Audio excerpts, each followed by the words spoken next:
ओम नमो भगवते वासुदेवाय. आमलकी एकादशी किंवा रंगभरी एकादशी फाल्गुन मासामध्ये शुक्ल पक्षातील येणारी एकादशी शुक्रवार दिनांक 27 फेब्रुवारी 2026 रोजी येत आहे. ह्या एकादशीला आमलकी एकादशी असे संबोधतात. नेहमीप्रमाणे फाल्गुन मासामधील एकादशीला अनन्यसाधारण महत्त्व आहे. श्री विष्णू भगवान यांनी सृष्टीची रचना करताना ब्रह्मदेवांना प्रगट केलं. त्याच वेळेस आवळा वृक्षाची निर्मिती केली. आवळा वृक्ष हा श्री विष्णूंचा अत्यंत प्रिय वृक्ष आहे. श्री विष्णू आपल्या पत्नी लक्ष्मी मातेसह आवळा वृक्षात निवास करतात. श्री विष्णूंची पंचामृत स्नान घालून व अभिषेक करून पूजा करावी. ह्या दिवशी तांदळाच्या अक्षता न वापरता तिळाच्या अक्षता वापराव्या. पिवळ्या रंगाची फुले वाहावीत. सहस्र तुळशी अर्चनाचे महत्त्व तर आहेच.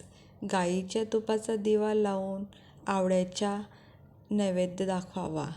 श्री विष्णू सूक्त, नारायण सूक्त, श्री विष्णू सहस्रनाम स्तोत्राची आवर्तने, ओम नमो नारायणाय, ओम नमो भगवते वासुदेवाय किंवा अन्य विष्णू भगवानच्या नावाचा जप करावा.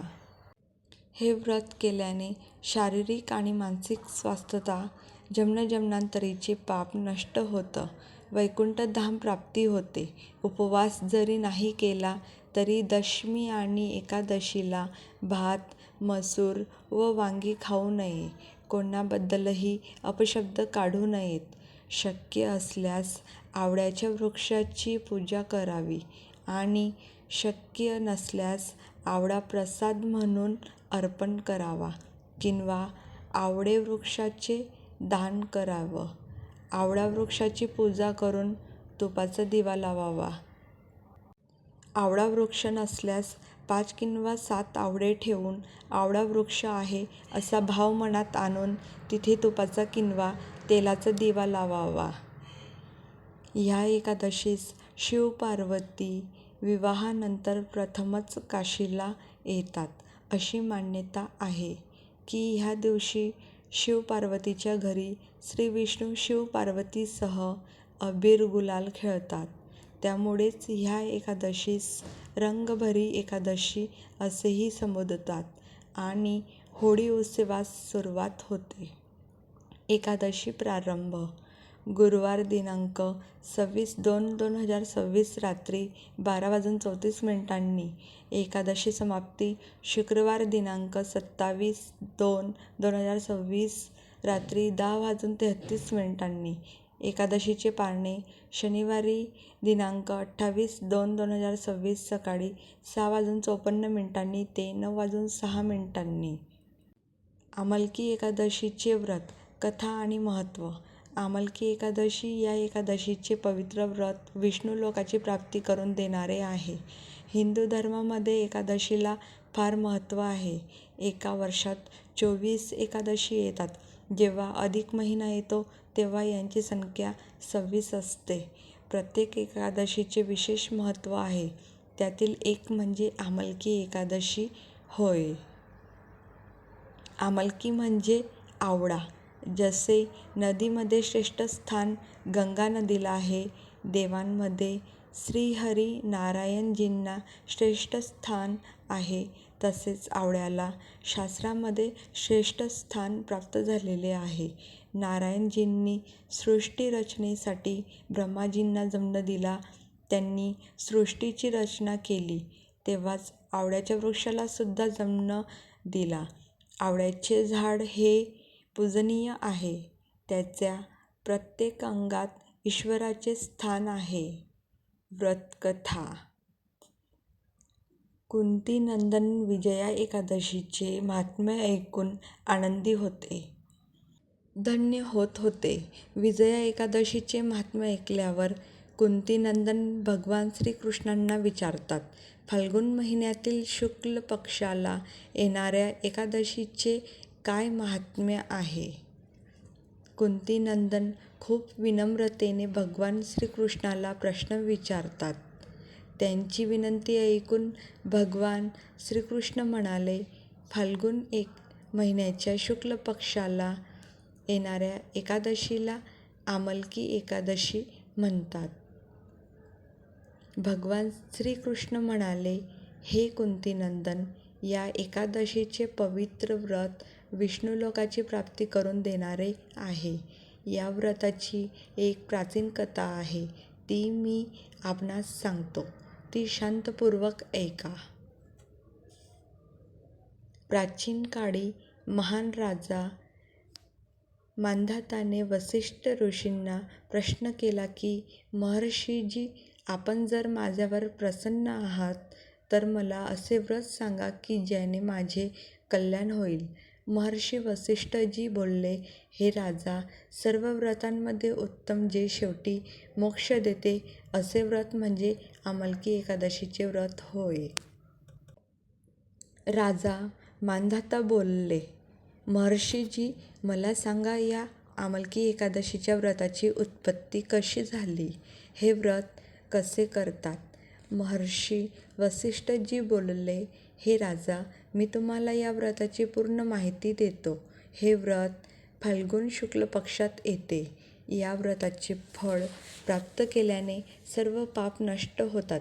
या व्रताचे पुण्य 1000 गायीचे दान केल्याने जे पुण्य मिळते तेवढे आहे. आमलकी म्हणजे आवळा यांची उत्पत्ती ही भगवान विष्णूच्या मुखातून झाली. मी आता तुम्हाला फार जुनी कथा सांगतो, ती ऐका. प्राचीन काळी वैदिक नावाचे नगर होते. त्या नगरात ब्राह्मण, वैश्य, क्षत्रिय, शूद्र या चारी वर्णातील लोक फार प्रसन्नपूर्वक राहत होते. या नगरात नेहमीच वेदांचे पठण होत असे. त्या नगरात कोणीच पापी, दुराचारी, नास्तिक असे कोणीच नव्हते.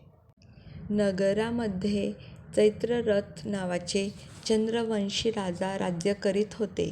ते फार विद्वान व धार्मिक प्रवृत्तीचे होते. त्यांच्या राज्यात कोणीच गरीब नव्हते. त्या राज्यातील प्रजा ही विष्णुभक्त होती. तेथील लहान मोठे सर्व व्यक्ती एकादशीला उपवास करीत होते. एकदा फाल्गुन शुक्ल पक्षात आमलकी नावाची एकादशी आली. त्या दिवशी राजा व प्रजा यांनी आनंदपूर्वक एकादशीचा उपवास केला. राजाने आपल्या प्रजेबरोबर मंदिरामध्ये कळसाची स्थापना केली व धूप, दीप व नैवेद्य यांनी पूजा केली. त्यांनी आवळा वृक्षाचे पण पूजन केले. त्यांची स्तुती केली व प्रार्थना केली की माझ्या सर्व पापांचा सर्वनाश करा. त्या रात्री तेथे सगळ्यांनी जागरण केले. त्याच रात्री तेथे एक शिकारी आला. तो महापापी व दुराचारी होता. आपल्या कुटुंबाचे पालन पोषण तो शिकार करून करत असे. त्या शिकाऱ्याला फार भूक लागली होती. त्याला वाटले की येथे जेवणाची व्यवस्था किंवा प्रसाद तरी मिळेल. या उद्देशाने तो आला होता. तो मंदिरात एका कोपऱ्यात बसून होता. त्या ठिकाणी तो बसून एकादशीची व्रतकथा व महात्म्य ऐकत होता.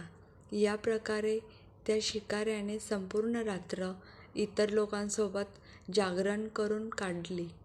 सकाळी सगळे आपापल्या घरी निघून गेले.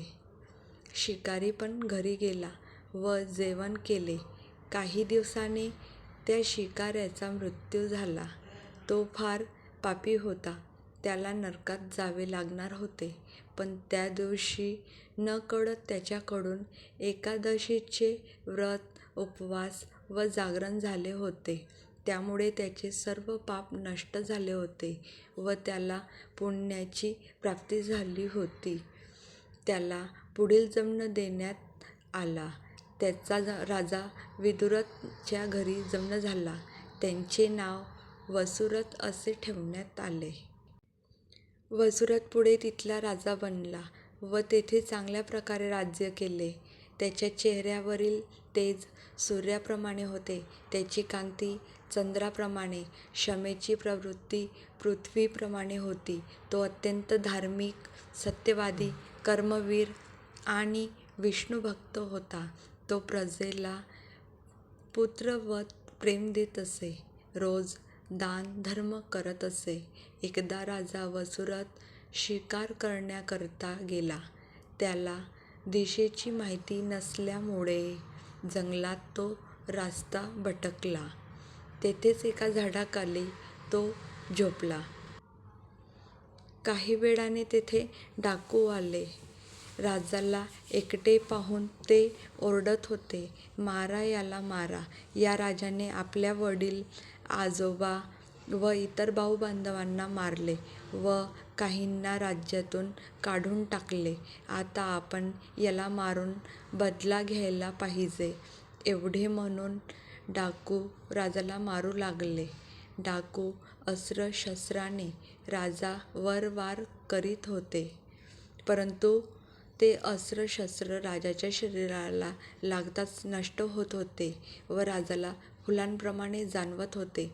देवाच्या कृपेने डाकूचे अस्त्र-शस्त्र हे त्यांच्यावर उलट प्रहार करत होते. त्यात सर्व डाकू जखमी होऊन बेशुद्ध झाले. तेव्हा राजाच्या शरीरातून एक सुंदर स्त्री बाहेर पडली. त्यांनी विविध अलंकार घातलेले होते. त्यांचे डोळे भयंकर लाल, जणू डोळ्यातून आग निघू पाहत आहे असे. तेव्हा त्या मृत्यूच्या देवीप्रमाणे दिसत होत्या. त्यांनी काही क्षणातच त्या सर्व डाकूंचा वध केला. राजा जेव्हा झोपेतून उठले, त्यांनी पाहिले की त्यांच्या आजूबाजूला कित्येक डाकू मरून पडले आहे. ते विचार करत होते की आपल्याला कोणी बरे वाचवले, कोणी जवळचा व्यक्ती तर नव्हे. हे विचार करीत असताना आकाशवाणी झाली की भगवान विष्णूजींच्या शिवाय तुमचे रक्षण आणखी कोण करणार. ही आकाशवाणी ऐकून राजाने भगवान विष्णूचे स्मरण करत त्यांना प्रणाम केला व आपल्या राज्यात परत सुखरूप आले. वसिष्ठ ऋषी बोलले, "राजा, हा सर्व आमलकी एकादशी व्रताचा प्रभाव आहे. जो कोणी आमलकी एकादशीचे व्रत करतो तो प्रत्येक कार्यामध्ये यश प्राप्त करतो व शेवटी वैकुंठ धाम प्राप्त करतो. इदं मम. अशा संपूर्ण माहितीसाठी चॅनलला नक्की सबस्क्राईब करा. ओम नमो भगवते वासुदेवाय.